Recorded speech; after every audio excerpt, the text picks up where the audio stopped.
साथियों, जैसा कि अभी अभी वेणुगोपाल जी ने आपको जानकारी दी है, भारत जोड़ो यात्रा के बाद अब राहुल गांधी जी के नेतृत्व में कांग्रेस पार्टी भारत न्याय यात्रा निकालने वाली है। 14 जनवरी से लेकर 20 मार्च तक 6,200 किलोमीटर लंबी भारत न्याय यात्रा 14 राज्यों से गुजरेगी। मणिपुर में शुरुआत होगी और यह समाप्त होगी मुंबई में। भारत जोड़ो यात्रा के दौरान राहुल जी ने 3 मुद्दे उठाए थे। आर्थिक विषमताओं के बारे में उन्होंने जिक्र किया, सामाजिक ध्रुवीकरण के बारे में उन्होंने बातचीत की, और राजनीतिक तानाशाही जो आज हमारे देश में हकीकत बन गई है उसके बारे में जनता को अवगत कराया। तो ये 3 बड़े मुद्दे थे भारत जोड़ो यात्रा के समय में। उन्होंने अपनी आवाज़ बढ़ती हुई आर्थिक विषमताओं के बारे में, बढ़ती हुई सामाजिक ध्रुवीकरण के बारे में और बढ़ती हुई राजनीतिक तानाशाही के बारे में उन्होंने अपने विचार जनता के बीच में रखा।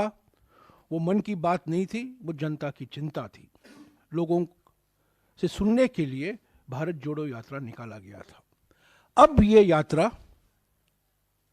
दूसरे चरण में भारत न्याय यात्रा है। आर्थिक न्याय के लिए, सामाजिक न्याय के लिए और राजनीतिक न्याय के लिए। लोकतंत्र को बचाना है, संविधान को बचाना है। महंगाई और बेरोजगारी से करोड़ों परिवार जो पीड़ित हैं उनको एक नया भविष्य, उज्जवल भविष्य दिखाना है। और फिर से जो समाज को बांटा जा रहा है, समाज को बांटने की प्रक्रिया शुरू करनी है।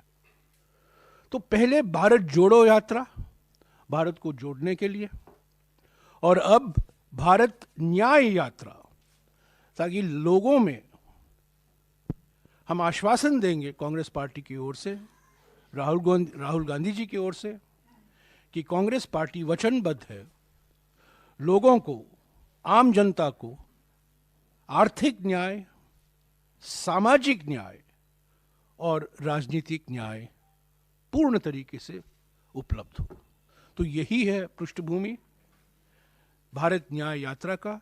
इसकी डिटेल अगले कुछ दिनों में हमारे महासचिव संगठन आपको देते रहेंगे, पर मोटे तौर से 14 जनवरी को ये शुरू होगा, 20 मार्च को समाप्त होगा। मणिपुर से मुंबई। भारत जोड़ो यात्रा में जम्मू और कश्मीर और दिल्ली के अलावा 12 राज्य शामिल थे। भारत न्याय यात्रा में 16 राज्य शामिल हैं, 14 राज्य शामिल हैं, पर 6,200 किलोमीटर लंबा ये भारत न्याय यात्रा है। जैसा कि इन्होंने आपको समझाया, ये ज़्यादातर बस यात्रा रहेगा, पर रोज पद यात्रा भी होगा, उसकी जानकारी आपको मिल जाएगी। पर ये यात्रा है आर्थिक न्याय के लिए, सामाजिक न्याय के लिए और राजनीतिक न्याय के लिए।